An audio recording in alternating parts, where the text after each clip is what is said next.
I don't really, so we'll end that there. I don't think it's a lost desire either. I think it's manufactured. It's social engineering. We're teaching young boys while they're young boys and impressionable what they should be doing as quote boys, as men. That's it. So that's social engineering. Got another one here by Black Pigeon Speaks. Let's see.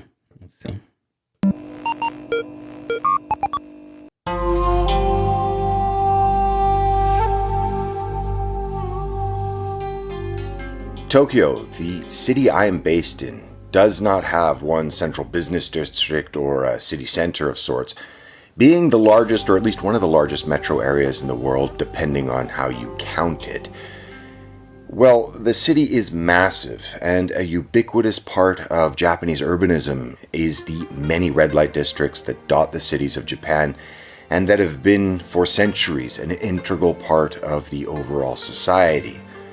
But things are changing. Men and women are changing, as is their relationship between the genders. But in Japan, like much of the Western world, it's seeing not only the continued denigration, deconstruction, and dismissal of all things masculine, but many young men are simply opting out of society. And there are many reasons for this. But one of the most overlooked and potentially clear explanations for this phenomenon and the ever-increasing feminization in men the world over, well, in a word, testosterone, or lack thereof it. This video is again kindly sponsored by Atlas VPN, and right now,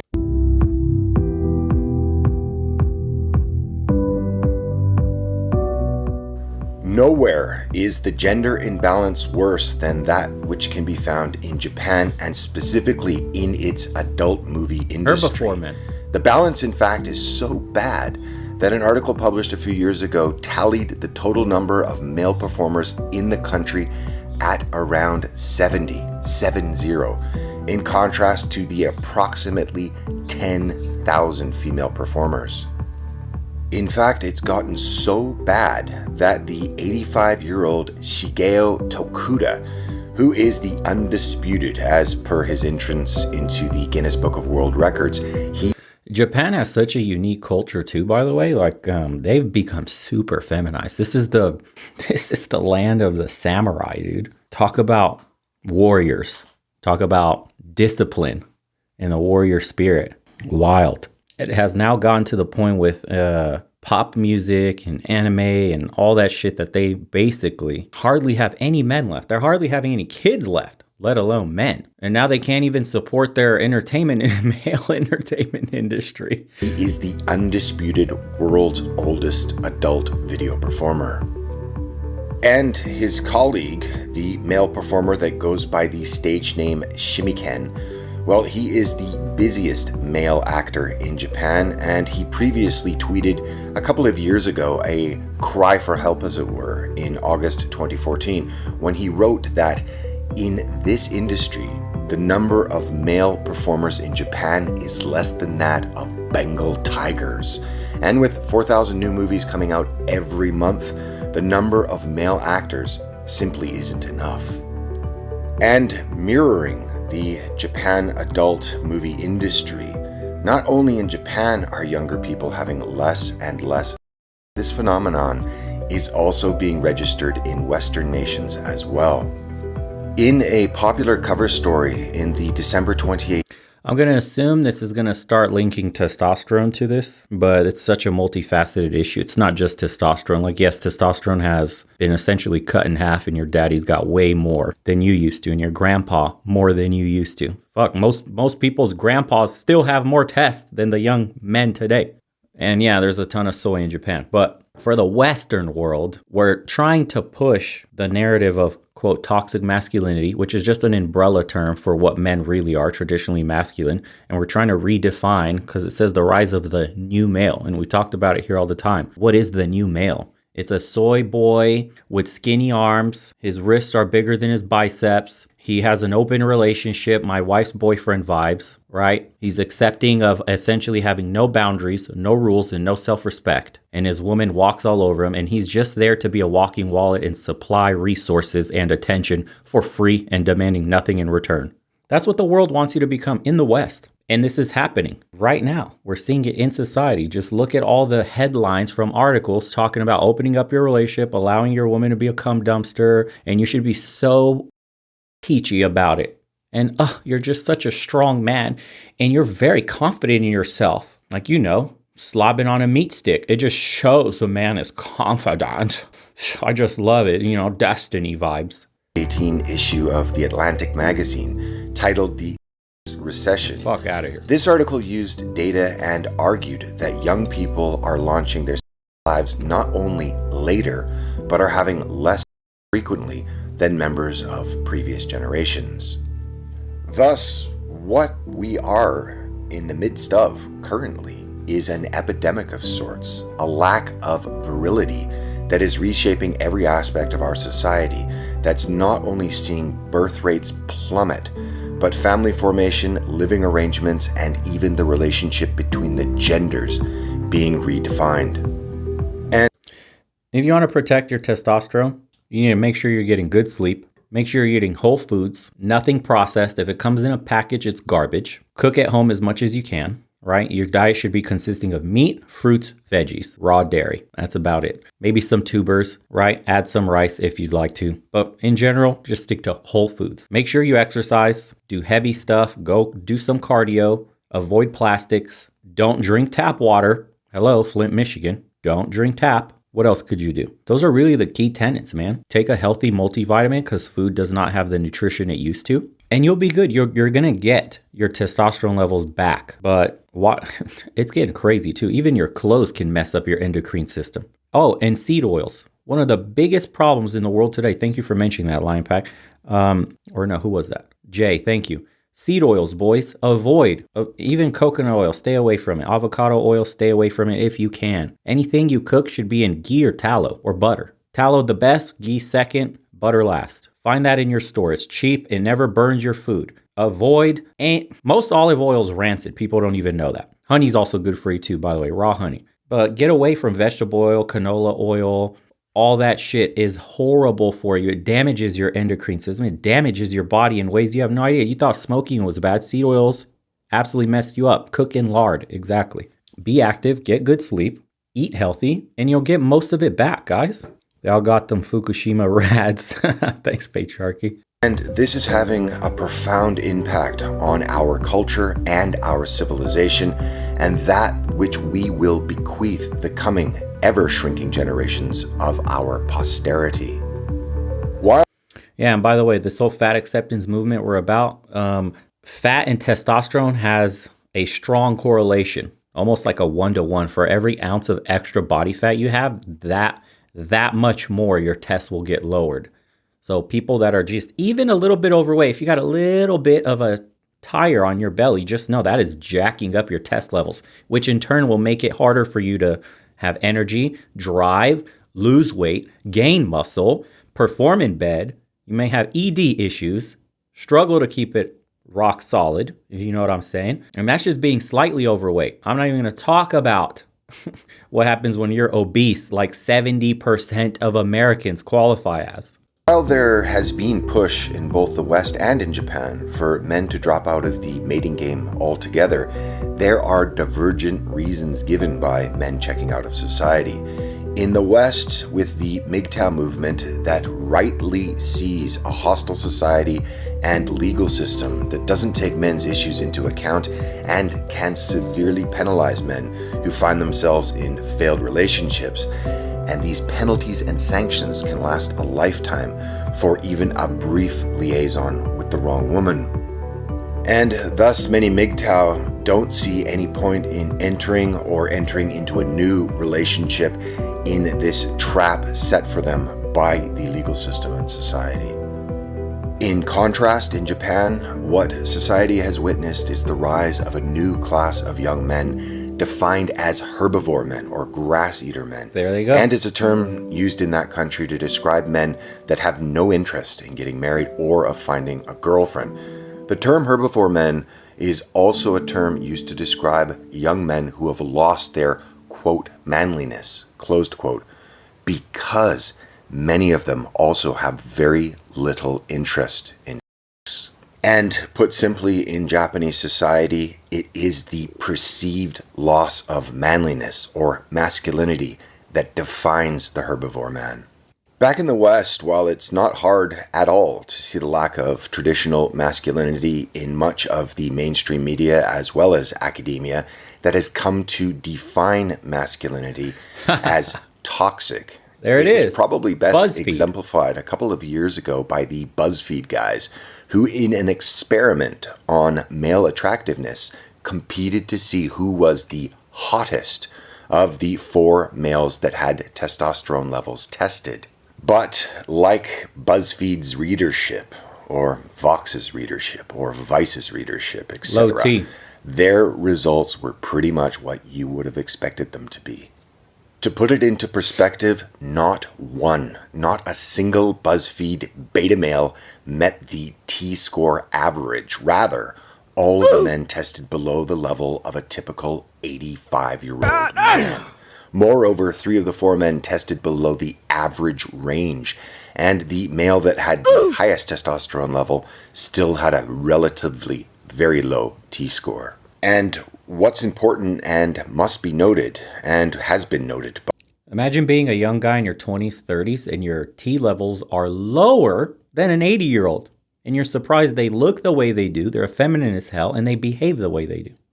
By Elite Men's Guide, quote, testosterone is what makes a man, closed quote. The hormone indicates muscle mass, body frame, drive, aggression, and the amount of hair on your chest. These BuzzFeed quote men, closed quote, were not toxic in their masculinity. Close quote, they were simply anemic. And this is part of an alarming trend and has given rise to what are now the new slang terms to describe these kind of men. New males, beta males, and soy boys. And could this phenomenon, the twinkification, if you will, of the modern man, have more serious repercussions? Twinkification? Well, in a recent article in Forbes, when talking about the precipitous drop in testosterone, the author Neil Howe had this to say. Studies show that men's testosterone levels have been declining for decades, and it's revealing a substantial drop in U.S. men's testosterone levels since the 1980s, with average levels declining by about 1% per year. And at the same time, multiple European studies have found that sperm counts are sinking and that the musculoskeletal strength among young men is in free fall. There are many theories as to why this is the case: environmental, physical, with such things as obesity, and even the social transformation of gender roles. Whatever the case, you're not the man your father was, clearly. As previously stated, this transformation of men is having significant effects on not only gender relations. Another thing you have to look into is the use of glyphosate. Thanks for bringing up Monsanto. That's a huge problem today. It's so prevalent, it's actually in the air in the South. I've said this already, but it's not just plastics messing you up. It's the same thing that's killing the bees. It's the same thing that we're using to be lazy with our farming practices. Europe, I believe, banned it, right? Let me double check this. Did Europe ban glyphosate?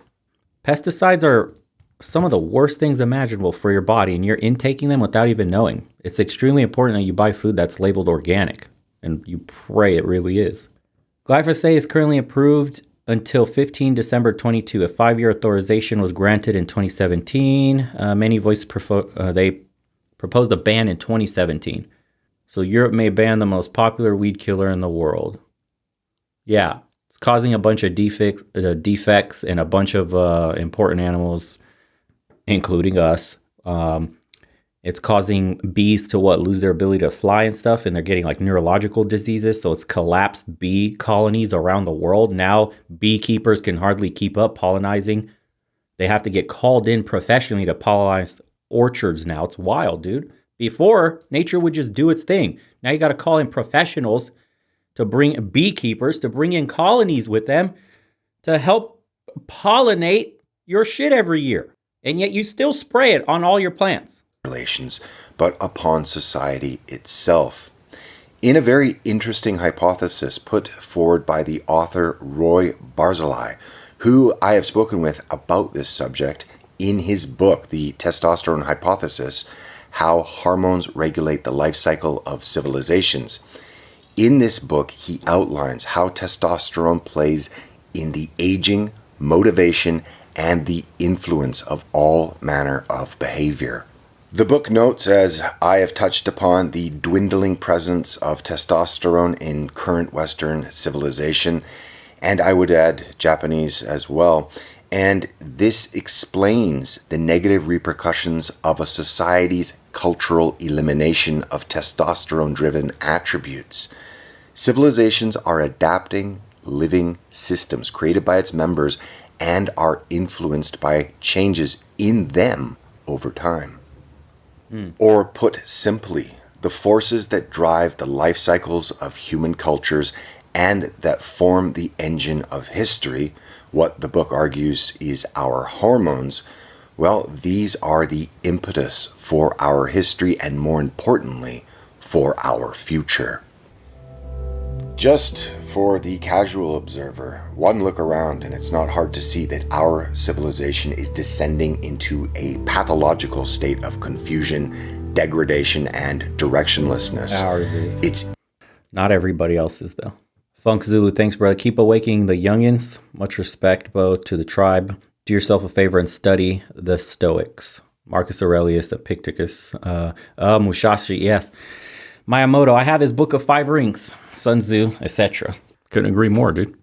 eating itself from the inside out. We've even lost the desire to replace ourselves, and it doesn't get... So we'll end that there. I don't think it's a lost desire either. I think it's manufactured. It's social engineering. We're teaching young boys, while they're young boys and impressionable, what they should be doing as, quote, boys, as men. That's it. So that's social engineering. When you have to invent terms like toxic masculinity and drill it in a kid's head, that's called social engineering. That's you telling people how they should behave. It's the same thing we do with women, where we've masculinized them and we tell them that they got to be strong, independent women, that they don't need no man, put off kids, don't listen to your body, telling you want to have a baby, chase money, use men as walking wall, right? It's the same shit, dude. We're teaching people to be the opposites of what they internally would like to be. We're causing a friction in society, a disconnect between the genders, and we're going to profit from it at the very top because we're going to make them, through these issues, buy a ton of our shit. This is where you see consumerism. This is where you see the NPC culture. This is where you see materialism sprout up everywhere. It's super easy. Those at the top, once they've infected us with this viral thinking, this virus of hating one another, of women trying to be men and men trying to be more feminine like women, and now you get them fighting amongst one another, and now they're lonely and they're unhappy, is when you can control someone emotionally to go buy your shit, to consume your product, to forever cope with material possessions, to feel better about their loneliness. Voila, you have an entire multi-generations of slaves that have to keep buying things to feel better about themselves because they're so lonely. We don't have strong nuclear families anymore. People don't depend on their significant other anymore. People don't take pride in their family and their children anymore because they have none of that. It's all gone. It's all gone. We've replaced it with bags, cars, clothes, video games, porn, whatever you want, dude. That's what's left. That's what you look forward to as a man. You come home today and you look forward to your video games and your porn. You no longer come home to a woman and kids. Vice versa, a woman comes home to an empty house with cats, and she gets to call herself strong and independent when she has boxed wine and sees the paycheck in her account. She doesn't come home, or at least stay home and welcome a husband, have kids around her, doing things, motherly things that meshes well with her internal need as a woman. Nope. Fight that urge, baby. Don't have kids. Fight the urge to have children and be a mother. Get a cat. Be a cat mom. Be a dog mom. And then you see how a ton of these women go on Tinder. You think this internal disconnect isn't happening? Go on Instagram, go on Tinder, go on a ton of dating apps. Why do you constantly see women today referring to themselves as cat mom, dog mom, and they baby their animals as if they're children. You know what that's called? Emotional damage. It's exactly what that's called.